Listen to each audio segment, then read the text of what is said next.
ಎಲ್ಲರಿಗೂ ನಮಸ್ಕಾರ. Vlogs with ನದಿ ಯೂಟ್ಯೂಬ್ ಚಾನಲ್ಗೆ ಸ್ವಾಗತ.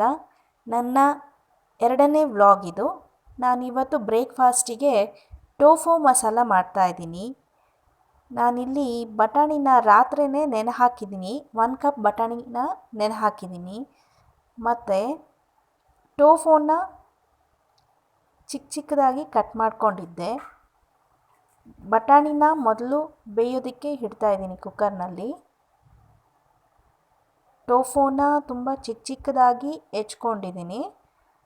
ಇದಕ್ಕೆ ನಾವು ಮ್ಯಾರಿನೇಟ್ ಮಾಡಬೇಕಾಗತ್ತೆ. ಒಂದು ಅರ್ಧ ಸ್ಪೂನ್ ಧನಿಯಾ, ಅರ್ಧ ಸ್ಪೂನ್ ಖಾರದ ಪುಡಿ ಮತ್ತು 1/4 ಸ್ಪೂನ್ ಗರಂ ಮಸಾಲ ಹಾಗೂ ರುಚಿಗೆ ತಕ್ಕಷ್ಟು ಉಪ್ಪು. ಇದನ್ನು ನಾನು ಮ್ಯಾರಿನೇಟ್ ಮಾಡ್ತಾಯಿದ್ದೀನಿ. ಈಗ ಗರಂ ಮಸಾಲ ಹಾಕ್ಕೊಳ್ತಾ ಇದ್ದೀನಿ. ಇದೆಲ್ಲ ಹಾಕಿದ್ಮೇಲೆ ಚೆನ್ನಾಗಿ ಸ್ಪೂನ್ನಲ್ಲಿ ಪೂರ್ತಿ ಎಲ್ಲದಕ್ಕೂ ಎಲ್ಲ ಟೋಫುಗೂ ಆಗೋಂತೆ ತಿರುಗಿಸಿ ಇಡಬೇಕಾಗತ್ತೆ. ಚೆನ್ನಾಗಿ ತಿರುಗಿಸ್ಬೇಕು. ಮತ್ತು ನಾವೀಗ ಮಸಾಲೆಗೆ ರೆಡಿ ಮಾಡ್ಕೊಳ್ಳೋಣ. 1 ಸ್ಪೂನ್ ಖಾರದ ಪುಡಿ, 1 ಸ್ಪೂನ್ ಧನಿಯಾ ಪುಡಿ ಮತ್ತು ಉಪ್ಪು, 2 ಟೊಮೊಟೊ, ಅರ್ಧ ಈರುಳ್ಳಿ, ಚಕ್ಕೆ ಲವಂಗ, 4 ಚಿಕ್ಕ ಚಿಕ್ಕ ಹಸಿಮೆಣ್ಸಿನ್ಕಾಯಿ ತೊಗೊಂಡಿದ್ದೀನಿ ಮತ್ತು ಬೇ ಲೀಫ್, 2 ಟೊಮೊಟೊ ತೊಗೊಂಡಿದ್ದೀನಿ. ಇದು ಟೊಮೊಟೊ ಪ್ಯೂರಿ ಮಾಡ್ಕೋಬೇಕಾಗತ್ತೆ. ಆದರೆ ನಾನಿಲ್ಲಿ ಬೆಳಗ್ಗೆ ಬ್ರೇಕ್ಫಾಸ್ಟ್ ಮಾಡೋದ್ರಿಂದ ಈಗ ನಾನು ಇಷ್ಟು ಮಸಾಲೆ ಎಲ್ಲ ಈಗ ನಾನು ರುಬ್ಕೊಳ್ತಾ ಇದ್ದೀನಿ. ಬೆಳ್ಳುಳ್ಳಿ ಯಾವಾಗಲೂ ಶುಂಠಿಗಿನ್ನ ಸ್ವಲ್ಪ ಜಾಸ್ತಿ ಇರಬೇಕು. ಶುಂಠಿನೇ ಜಾಸ್ತಿ ಆದರೆ ಕಹಿ ಆಗುತ್ತೆ, ಮಸಾಲೆ ಕಹಿ ಆಗಿರುತ್ತದೆ. ಈಗ ಇದನ್ನೆಲ್ಲ ರುಬ್ಕೊಂಬರೋಣ. ಮತ್ತು ನಾವೀಗ ರುಬ್ಬೋದ್ರಲ್ಲಿ ಜೊತೆಗೆ ಒಂದು 8 ಗೋಡಂಬಿ ಹಾಕ್ಕೊಳ್ತಾ ಇದ್ದೀನಿ ರುಬ್ಬೋದಕ್ಕೆ. ಇದು ಮಸಾಲಾನ ತಿಕ್ನೆಸ್ ಕೊಡುತ್ತೆ, ಸ್ವಲ್ಪ ಗಟ್ಟಿಯಾಗಿ ಮಾಡುತ್ತೆ. ಮತ್ತು ಒಂದು ಅರ್ಧ ಚಮಚ ಜೀರಿಗೆ ಹಾಕ್ತಾಯಿದ್ದೀನಿ ಇದಕ್ಕೆ. ಈಗ ಈರುಳ್ಳಿನ ಸಣ್ಣದಾಗಿ ಹೆಚ್ಕೊಂಡಿದ್ದೀನಿ. ಒಗ್ಗರಣೆಗೆ ಮತ್ತೆ ನಾವು ಜೀರಿಗೆ ಹಾಕಬೇಕು. ಮಸಾಲೆ ರುಬ್ಕೊಂಡು ಬಂದಿದ್ದೀನಿ. ಬನ್ನಿ ಗ್ಯಾಸ್ ಹಚ್ಚಿ ಬಾಣಲಿ ಇಟ್ಟು ಮಸಾಲೆ ಫ್ರೈ ಮಾಡೋಣ. ಗ್ಯಾಸ್ ಹಚ್ಚಿದ್ದೀನಿ, ಬಾಣಲೆ ಇಟ್ಟಿದ್ದೀನಿ. ಈಗ ಸ್ವಲ್ಪ ಶಾಯಿ ಜೀರಾ, ಸೋಂಪು ಹಾಕಬೇಕಾಗತ್ತೆ. ಶಾಯಿ ಜೀರಾ ಒಂದು ಒಳ್ಳೆ ಟೇಸ್ಟ್ ಕೊಡುತ್ತೆ ಮಸಾಲೆಗೆ. ಸೋಂಪು ಕೂಡ ಅಷ್ಟೇ. ಮತ್ತು ನಾವು ಜೀರಿಗೆ ತೆಗೆದಿಟ್ಕೊಂಡಿದ್ವಲ್ಲ ಅದನ್ನು ಹಾಕ್ತಾಯಿದ್ದೀನಿ. ಸಣ್ಣದಾಗಿ ಹೆಚ್ಚಿಟ್ಕೊಂಡಿದ್ದ ಈರುಳ್ಳಿನ ಹಾಕಬೇಕಾಗತ್ತೆ. ಅದಕ್ಕಿಂತ ಮುಂಚೆ ಸ್ವಲ್ಪ ಜೀರಿಗೆ, ಶಾಯಿ ಜೀರಾ ಇದೆಲ್ಲ ಸ್ವಲ್ಪ ಲೈಟಾಗಿ ರೋಸ್ಟ್ ಆಗಲಿ ಎಣ್ಣೆಯಲ್ಲಿ. ಈಗ ಸಣ್ಣದಾಗಿ ಹೆಚ್ಚಿಟ್ಕೊಂಡಿರೋ ಈರುಳ್ಳಿ ಹಾಕ್ತಾಯಿದ್ದೀನಿ. ಇದನ್ನು ಸ್ವಲ್ಪ ಬಾಡಿಸ್ಕೋಬೇಕು. ಈರುಳ್ಳಿ ಸ್ವಲ್ಪ ಕಲರ್ ಚೇಂಜ್ ಆದರೆ ಸಾಕು, ತುಂಬ ರೋಸ್ಟ್ ಆಗೋದು ಬೇಡ, ಇಲ್ಲ ಅಂದರೆ ಸ್ವೀಟ್ ಆಗಿಬಿಡತ್ತೆ ಪಲ್ಯ. ಸೊ ಲೈಟಾಗಿ ಕಲರ್ ಚೇಂಜ್ ಆದರೆ ಸಾಕು. 1-2 ನಿಮಿಷ ಹಾಗೆ ಫ್ರೈ ಮಾಡ್ತಾಯಿದ್ರೆ ಕಲರ್ ಚೇಂಜ್ ಆಗತ್ತೆ. ಈಗ ನಾವು ರುಬ್ಕೊಂಡಿರೋ ಮಸಾಲೆನ ಹಾಕಿ ಚೆನ್ನಾಗಿ ಎಣ್ಣೆಯಲ್ಲಿ ಬಾಡಿಸ್ಕೊಳ್ಳೋಣ.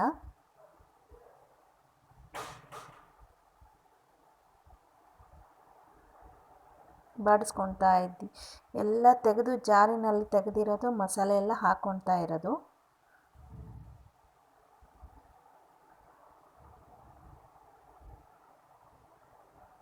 ಈಗ ಅದನ್ನು ಎಣ್ಣೆಯಲ್ಲಿ ಚೆನ್ನಾಗಿ ತಿರುಗಿಸಿ ಮಿಕ್ಸ್ ಮಾಡೋಣ.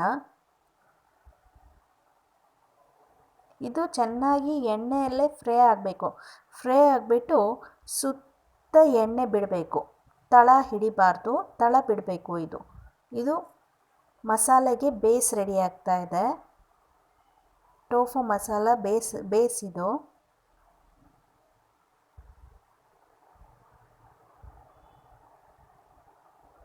ಸರಿ, ಒಂದು 2 ನಿಮಿಷ ಅದನ್ನು ಸಣ್ಣ ಉರಿಲೇ ತಿರುಗಿಸ್ಬೇಕಾಗತ್ತೆ. ಮತ್ತು ಇದು ಬೇಗ ಆಗೋದಕ್ಕೆ ಒಂದು ಸ್ವಲ್ಪ ರುಚಿಗೆ ತಕ್ಕಷ್ಟು ಉಪ್ಪು ಹಾಕೋಬೇಕಾಗತ್ತೆ. ನೋಡಿ ಉಪ್ಪು ಹಾಕೋಬೇಕು. ನಾವು ಟೋಫುಗೂ ಕೂಡ ಉಪ್ಪು ಹಾಕಿದ್ವಿ, ಖಾರದ ಪುಡಿನೂ ಹಾಕಿದ್ವಿ. ಇದನ್ನು ನೋಡಿ ನಮಗೆ ಎಷ್ಟು ರುಚಿಗೆ ಬೇಕೋ ಅಷ್ಟು ಹಾಕ್ಕೋಬೇಕು. ಉಪ್ಪು ಜಾಸ್ತಿ ಆದರೆ ಕಡಿಮೆ ಮಾಡೋದಕ್ಕಾಗಲ್ಲ, ಕಡಿಮೆ ಆದರೆ ಮತ್ತೆ ನಾವು ಹೆಚ್ಚು ಮೇಲ್ಗಡೆ ಹಾಕ್ಕೋಬೋದು. ನೋಡಿ ತಿರುಗಿಸ್ತಾ ಇದ್ದೀನಿ. ಸ್ವಲ್ಪ ಲಿಡ್ ಮುಚ್ಚಿ 1-2 ನಿಮಿಷ ನಾವು ಬಿಡೋಣ. 1-2-3 ನಿಮಿಷ ಬಿಟ್ಟರೆ ಸಾಕು. ಸೈಡಲ್ಲೆಲ್ಲ ಎಣ್ಣೆ ಬಿಟ್ಕೊಳುತ್ತೆ ಇದು. ಎಣ್ಣೆ ಬಿಟ್ಕೊಂಡಾದ್ಮೇಲೆ ನಾವು ಜಾರ್ನಲ್ಲಿರೋ ಮಸಾಲೆಗೆ ಒಂದು ಸ್ವಲ್ಪ ನೀರು ಹಾಕಿ ಮತ್ತು ಅದನ್ನು ಒಂದು ಕುದಿ ಬರೋವರೆಗೂ ಇಡೋಣ.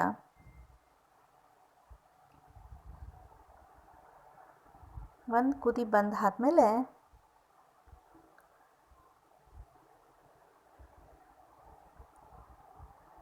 ಇಲ್ಲಿ ಬೇಯಿಸಿರೋ ಬಟಾಣಿನ ತೆಗೆದು ಹಾಕಬೇಕಾಗತ್ತೆ. ಈಗಲೇ ಆ ಬಟಾಣಿಲಿ ನೀರು ಹೆಚ್ಚಾಗಿದ್ದರೆ ನೀರು ತೆಗೆದುಬಿಟ್ಟು ಬರೀ ಬಟಾಣಿ ಮಾತ್ರ ಹಾಕ್ಕೋಬೇಕಾಗತ್ತೆ. ಬಟಾಣಿ ಎಲ್ಲ ಹಾಕ್ಕೊಂಡಿದ್ದೀನಿ. ಇದು ಕೂಡ ಒಂದು ಸ್ವಲ್ಪ ಈ ಮಸಾಲೆ ಜೊತೆಗೆ ಮಿಕ್ಸ್ ಆಗಿ ಬಟಾಣಿ ಒಂದು ಕುದಿ ಬರಬೇಕು. ಇದೆಲ್ಲದೂ ಸಣ್ಣ ಉರಿಲೇ ನಾವು ಮಾಡ್ಕೋಬೇಕಾಗತ್ತೆ. ಇಲ್ಲ ಅಂದರೆ ಮಸಾಲೆ ತಳ ಹಿಡಿಯೋ ಸಾಧ್ಯತೆ ಇರುತ್ತೆ. ಯಾಕಂದರೆ ನಾವು ಗೋಡಂಬಿ ಹಾಕಿರ್ತೀವಲ್ಲ, ತಿಕ್ಕಾಗಿರುತ್ತೆ ಮಸಾಲ. ನಾವೀಗ ಇನ್ನೊಂದು ಬಾಣಲೆಯಲ್ಲಿ ಇನ್ನೊಂದು ಕಡೆ ಟೋಫುನ ಫ್ರೈ ಮಾಡ್ಕೊಳ್ಳೋಣ. ಸ್ವಲ್ಪ ಎಣ್ಣೆ ಹಾಕಿ ಅರ್ಧ ಸ್ಪೂನ್ ಎಣ್ಣೆ ಹಾಕಿ ಟೋಫುನ ಸಣ್ಣ ಉರಿಲಿ ನಾವು ಫ್ರೈ ಮಾಡ್ಕೋಬೇಕಾಗತ್ತೆ.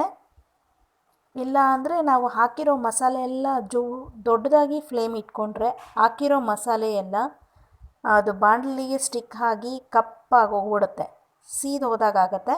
ಮಸಾಲೆ ಟೋಫು ಮಸಾಲ ಆವಾಗ ಟೇಸ್ಟು ತುಂಬ ಚೆನ್ನಾಗಿ ಬರೋಲ್ಲ, ಕಹಿ ಕಹಿ ಟೇಸ್ಟ್ ಬಂದ್ಬಿಡುತ್ತೆ. ಅದಕ್ಕೆ ಮಸಾಲೆಯನ್ನು ಸೀಸಬಾರ್ದು ನಾವು. ಸರಿ, ಈಗ ರೋಸ್ಟ್ ಮಾಡಿರೋದು ಪನ್ನೀರನ್ನ ನಾವೀಗ ಮಸಾಲದಲ್ಲಿ ಹಾಕಿ ತಿರುಗಿಸಿ ಸಣ್ಣ ಉರಿಲೇ ಇಟ್ಕೋಬೇಕು. ನನಗೆ ಎಷ್ಟು ಮಸಾಲೆಗೆ ಬೇಕೋ ಅಷ್ಟು ಮಾತ್ರ ನೀರು ಹಾಕ್ಕೊಂಡಿದ್ದೆ. ನನ್ನ ಹತ್ರ ಈಗ ಕ್ರೀಮ್ ಇಲ್ಲ ಇದಕ್ಕೆ ಹಾಕೋದಕ್ಕೆ. ಹಾಗೂ ಹಾಲಿನ ಕೆನೆನ ತೆಗೆದು ನಾನು ತುಪ್ಪ ಮಾಡೋದ್ರಿಂದ ಹಾಲಿನ ಕೆನೆನೂ ಸದ್ಯಕ್ಕೆ ನನ್ನ ಹತ್ರ ಇರಲಿಲ್ಲ. ಹಾಗಾಗಿ 1/4 ಕಪ್ ಹಾಲು ಹಾಕಿದ್ದೀನಿ. ಇದು ತುಂಬ ಚೆನ್ನಾಗಿ ಟೇಸ್ಟ್ ಬರುತ್ತೆ. ಉಪ್ಪೆಲ್ಲ ಸರಿ ಇದೆ ಅಂದ್ಕೊಳ್ತೀನಿ. ಈಗ 2 ಸ್ಪೂನ್ ತುಪ್ಪ ಹಾಕೋಣ. ನಾನು ಮೊದಲಿಗೆ ಎಣ್ಣೆ ಕಡಿಮೆ ಹಾಕಿ ಮಾಡಿರ್ತೀನಿ. ತುಪ್ಪ ಆರೋಗ್ಯಕ್ಕೆ ತುಂಬ ಒಳ್ಳೆಯದು. 2 ಸ್ಪೂನ್ ತುಪ್ಪ ಹಾಕಿದ್ದೀನಿ. ಹಾಗೆ ಟೋಫು ಹೈ ಪ್ರೋಟೀನ್ ಇರೋ ಪದಾರ್ಥ. ಇದು ವೆಯ್ಟ್ ಲೂಸ್ ಮಾಡಬೇಕು ಅಂತ ಅಂದ್ಕೊಳೋರಿಗೆಲ್ಲ ಯೂಸ್ ಆಗುತ್ತೆ. ಮತ್ತು ವೆಜಿಟೇರಿಯನ್ ಅವರಿಗೆ ಹೈ ಪ್ರೋಟೀನ್ ಅಂದರೆ ಪನ್ನೀರು, ಟೋಫು ಈ ಥರದ್ರಲ್ಲೆಲ್ಲ ಅವರು ಯೂಸ್ ಮಾಡ್ಕೋಬೋದು. ನೋಡಿ ಸುತ್ತ ಹೇಗೆ ಎಣ್ಣೆ ಬಿಟ್ಟಿದೆ. ಲಾಸ್ಟಿಗೆ ಒಂಚೂರು ಕಸೂರಿ ಮೇಥಿ ಹಾಕ್ತಾಯಿದ್ದೀನಿ. ನೋಡಿ ಎಷ್ಟು ಚೆನ್ನಾಗಿ ಕಾಣ್ತಾ ಇದೆಯಲ್ಲ ಕಲರು. ಓಕೆ, ಇದು ಬ್ರೇಕ್ಫಾಸ್ಟಿಗೆ ಆಯಿತು. ಸರಿ, ಈಗ ಬ್ರೇಕ್ಫಾಸ್ಟ್ ಮಾಡಿಕೊಂಡು ನಾವು ಎಲ್ಲೂ ಬೇರೆ ಕಡೆ ಹೋಗಬೇಕಾಗಿದೆ. ವ್ಲಾಗ್ನ ಅಲ್ಲಿ ಹೋಗಿ ಕಂಟಿನ್ಯೂ ಮಾಡ್ತೀನಿ. ನಾನು ವ್ಲಾಗ್ನ ಕಂಟಿನ್ಯೂ ಮಾಡ್ತೀನಿ. ನಾವಿವತ್ತು ಎಲ್ಲಿಗೆ ಬಂದಿದ್ದೀವಿ ಅಂದರೆ ಶಾಂತಿಧಾಮ, ಅಂದರೆ ಸಾಯಿಬಾಬಾ ಟೆಂಪಲಿಗೆ ಬಂದಿದ್ದೀವಿ. ಇದು ಇರೋದು ಅರಕೆರೆ ಹತ್ರ ಇದೆ. ಇದು ಬಂದು ಬನ್ನೇರುಘಟ್ಟ ರೋಡ್ ಅರಕೆರೆಯಲ್ಲಿದೆ. ತುಂಬ ಚೆನ್ನಾಗಿದೆ ಇದು ದೇವಸ್ಥಾನ. ಬನ್ನಿ ಕಾಲು ತೊಳ್ಕೊಂಡು ಒಳಗೆ ಹೋಗೋಣ. ಒಳಗೆ ಹೋಗ್ತಾ ಇದ್ದರೆ ತುಂಬ ಹಸಿರು, ಮನಸ್ಸಿಗೆ ತುಂಬ ಉಲ್ಲಾಸ ಕೊಡುತ್ತೆ. ನೋಡಿ ಎಷ್ಟು ಚೆನ್ನಾಗಿದೆ ಅಲ್ಲ ಹಸಿರು. ಬನ್ನಿ ಸಾಯಿಬಾಬಾ ಟೆಂಪಲಿಗೆ ಹೋಗೋಣ. ಹೀಗೆ ಮೆಟ್ಲು ಹತ್ಕೊಂಡು ಹೋಗಬೇಕು. ಇಲ್ಲಿ ಸುತ್ತಮುತ್ತ ತುಂಬ ದೇವಸ್ಥಾನಗಳು ಕೂಡ ಇದೆ ಇಲ್ಲಿ. ಅಂದರೆ ಈ ಸಾಯಿಬಾಬಾ ಟೆಂಪಲ್ ಕಾಂಪೌಂಡ್ ಒಳಗೆ 3-4 ದೇವಸ್ಥಾನ ಇದೆ. ತುಂಬ ಚೆನ್ನಾಗಿದೆ. ಗುರುವಾರ ಆಗಿದ್ದರಿಂದ ಇವತ್ತು ಸ್ವಲ್ಪ ರಶ್ ಜಾಸ್ತಿ ಇದೆ. ಒಳಗೆ ನಮಗೆ ವಿಡಿಯೋ ಮಾಡೋದಕ್ಕೆ ಬಿಡ್ತಾರೋ ಇಲ್ಲೋ ಗೊತ್ತಿಲ್ಲ. ನೋಡಿ ಸಾಯಿಬಾಬಾನ ಮುಖದಲ್ಲಿ ಕಳೆ ಅಲ್ವಾ. ಸರಿ, ತುಂಬ ರಶ್ ಇದೆ ಒಳಗೆ. ನನಗೆ ವಿಡಿಯೋ ಮಾಡೋಕ್ಕಾಗಲಿಲ್ಲ. ದರ್ಶನ ಮುಗಿಸ್ಕೊಂಡು ಬಂದ್ವಿ ನಾವು ಹೊರಗಡೆ. ನೋಡಿ ಎಷ್ಟು ತುಂಬ ಚೆನ್ನಾಗಿದೆ. ಹಸಿರು, ತುಂಬ ಎಲ್ಲೆಲ್ಲೋ ಹಸಿರು ಗಿಡಗಳು ನೋಡೋದಕ್ಕೆ ಖುಷಿ. ಮತ್ತು ಇವತ್ತಿನ ಬೆಂಗಳೂರು ವೆದರ್ ಕೂಡ ತುಂಬ ತಂಪಾಗಿದೆ. ನಿನ್ನೆ ರಾತ್ರಿ ತುಂಬ ಚೆನ್ನಾಗಿ ಮಳೆ ಬಂತಿಲ್ಲಿ. ಹಾಗಾಗಿ ಇಲ್ಲಿ ಗೋವುಗಳನ್ನು ಕೂಡ ಸಾಕಿದ್ದಾರೆ. ನೋಡಿ, ಅದು ಜನ ಹೆದರ್ಕೊಳ್ತಾರೆ ಹಿಂಗೆ ಹೊರಗಡೆ ಹಿಂಗೆ ಬಂದ್ಬಿಡತ್ತೆ ಅಂತ ನೆಟ್ ಹಾಕಿದ್ದಾರೆ. ಆದರೂ ಇವನು ಹೊರಗೆ ಬಂದಿದ್ದಾನೆ. ನೋಡಿ, ಗೋಗಳನ್ನು ಸಾಕಿದ್ದಾರೆ. ನೋಡೋದಕ್ಕೆ ಒಂದು ಖುಷಿ ಅನಿಸುತ್ತೆ. ಇಲ್ಲಿ ತುಂಬ ಚೆನ್ನಾಗಿದೆ ದೇವಸ್ಥಾನ. ಒಂದ್ಸರಿ ಎಲ್ಲರೂ ಬಂದು ನೋಡಬೇಕಿದನ್ನು, ತುಂಬ ಚೆನ್ನಾಗಿದೆ. ಸಾಯಿಬಾಬಾ ಟೆಂಪಲ್ಲು, ಅರಕೆರೆ, ಬನ್ನೇರುಘಟ್ಟ ರೋಡಲ್ಲಿ ಇದ್ದು ಇದು. ಗೋಗಳು, ಗೋಮಾತೆ ಇಲ್ಲಿ ನಾನು ಆಮೇಲೆ ತೋರಿಸ್ತೀನಿ. ಅಲ್ಲಿ ಒಂದು ಕಡೆ ಗೋಮಾತೆಯಿಂದ ನಮಗೆ ಏನೇನು ಉಪಯೋಗ ಆಗತ್ತೆ ಅಂತ ಕನ್ನಡದಲ್ಲಿ ಮತ್ತು ಇಂಗ್ಲೀಷ್ನಲ್ಲಿ ಎರಡರಲ್ಲೂ ಕೊಟ್ಟಿದ್ದಾರೆ. ಬನ್ನಿ, ಇಲ್ಲೊಂದು ದೇವಸ್ಥಾನ ಇದೆ, ಹೋಗೋಣ. ನೋಡಿ, ಶ್ರೀ ಮಂಜುನಾಥ ದೇವಸ್ಥಾನ ಇದು. ಮಂಜುನಾಥ ಸ್ವಾಮಿ ತುಂಬ ಚೆನ್ನಾಗಿದೆ. ಮಂಜುನಾಥ ಸ್ವಾಮಿ, ಮತ್ತು ಅದೇ ಎದುರುಗಡೆ ನಂದಿ ಇದೆ. ಇಲ್ಲಿ ಭಕ್ತಾದಿಗಳು ಇಲ್ಲಿ ದೇವಸ್ಥಾನಕ್ಕೆ ಬಂದವರೆಲ್ಲ ನಂದಿ ಕಿವಿನಲ್ಲಿ ಅವರಿಗೆ ಏನು ಬೇಕೋ ಅದನ್ನು ಕೇಳ್ಕೊತಾರೆ.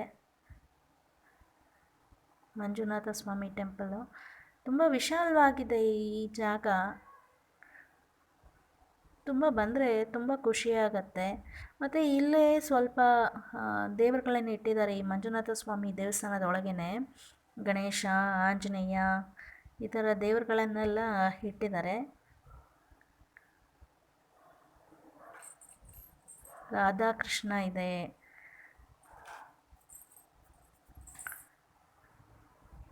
ಸರಿ, ಬನ್ನಿ ಹೊರಗಡೆ ಹೋಗೋಣ. ನೋಡಿ, ಮತ್ತೆ ಈ ಕಡೆಯಿಂದ ಬಂದ್ವಿ. ಈಗ ಆ ಕಡೆಯಿಂದ ಬಂದು ವಾಪಸ್ ಹೀಗೆ ಬಂದ್ವಿ. ಈಗ ಮತ್ತೆ ಆ ಕಡೆ ಪಕ್ಕದಲ್ಲಿ ಇನ್ನೊಂದು ದೇವಸ್ಥಾನ ಇದೆ, ಅಲ್ಲಿಗೆ ಹೋಗೋಣ. ಇವತ್ತು ಗುರುವಾರ ಆಗಿದ್ದರಿಂದ ಸಾಯಿಬಾಬಾ ದೇವಸ್ಥಾನದಲ್ಲಿ ತುಂಬ ರಶ್ ಆಗಿದೆ, ತುಂಬ ಜನ.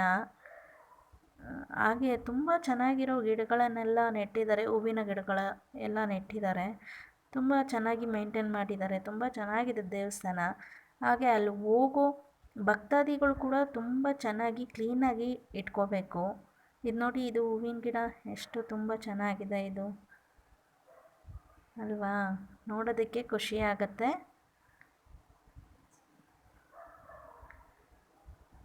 ನೋಡಿ ಎಷ್ಟು ಚೆನ್ನಾಗಿದೆ ಅಂತ. ಹಸಿರು ಹಸಿರು ಯಾರಿಗೆ ತಾನೇ ಇಷ್ಟ ಇಲ್ಲ. ಬನ್ನಿ, ಈಗ ಇಲ್ಲಿ ಶ್ರೀ ಸಂತೋಷಿ ಮಾ ಅಂತ ದೇವಸ್ಥಾನ ಇದೆ. ಇವರೆಲ್ಲ ನಿಂತಿರೋ ಪ್ರಸಾದಕ್ಕೆ ನಿಂತಿದ್ದರು. ನಾವು ದೇವಸ್ಥಾನಕ್ಕೆ ಹೋದ್ವಿ. ಇದು ಕೂಡ ತುಂಬ ವಿಶಾಲವಾಗಿದೆ. ತಾಯಿ ಸಂತೋಷಿ ಮಾ ಅವರ ಪಾದಗಳಂದು ಫೋಟೋ ಇಟ್ಟಿದ್ದಾರೆ ಅಲ್ಲಿ.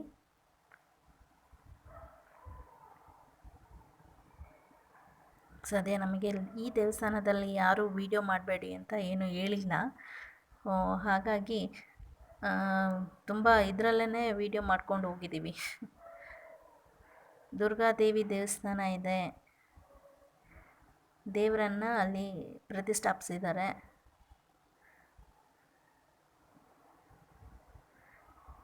ನೋಡಿ, ದುರ್ಗಾದೇವಿ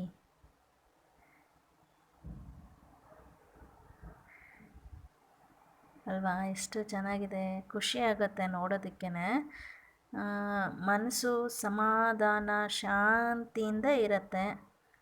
ಇಲ್ಲಿ ಸತ್ಯನಾರಾಯಣ ಸ್ವಾಮಿ ಫೋಟೋ ಇಟ್ಟಿದ್ದಾರೆ.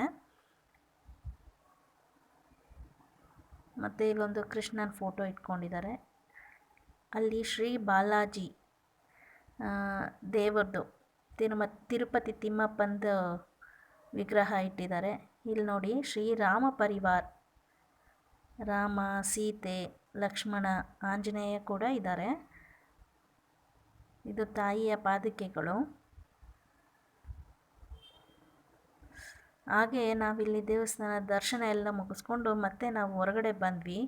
ನಾನು ನಿಮಗೆ ಹೇಳಿದ ಹಾಗೆ ಗೋವಿಂದು ಎಲ್ಲ ತೋರಿಸಿದ್ದಾರೆ ಕನ್ನಡದಲ್ಲಿ ಮತ್ತು ಇಂಗ್ಲೀಷ್ನಲ್ಲಿ 2 ಟೈಪು ಹಾಕಿದ್ದಾರೆ. ಅದ್ರ ಬಗ್ಗೆ ಏನು ಉಪಯೋಗ ಆಗುತ್ತೆ ಅನ್ನೋದೆಲ್ಲ. ಇಲ್ಲಿ ಬಂದ್ವಿ, ಇದು ಧ್ಯಾನ ಮಂದಿರ ಅಂತ. ಇಲ್ಲಿ ಸಾಯಿಬಾಬಾ ಫೋಟೋ, ತಿರುಪತಿ ತಿಮ್ಮಪ್ಪನ ಫೋಟೋ, ಸಾಯಿಬಾಬಾ ಫೋಟೋ ಎಲ್ಲ ಇಟ್ಟಿದ್ದಾರೆ. ಇದು ಬಂದ್ಬಿಟ್ಟು ಶ್ರೀ ಧ್ಯಾನ ಮಂದಿರ ಅಂತ. ಇಲ್ಲಿ ಬಂದು ಧ್ಯಾನ ಮಾಡ್ಬೋದು. ಹಾಗೆ ಇಲ್ಲಿ ಎಲ್ಲರಿಗೂ ಪ್ರಸಾದವನ್ನು ಕೂಡ ವಿತರಣೆ ಮಾಡ್ತಾರೆ.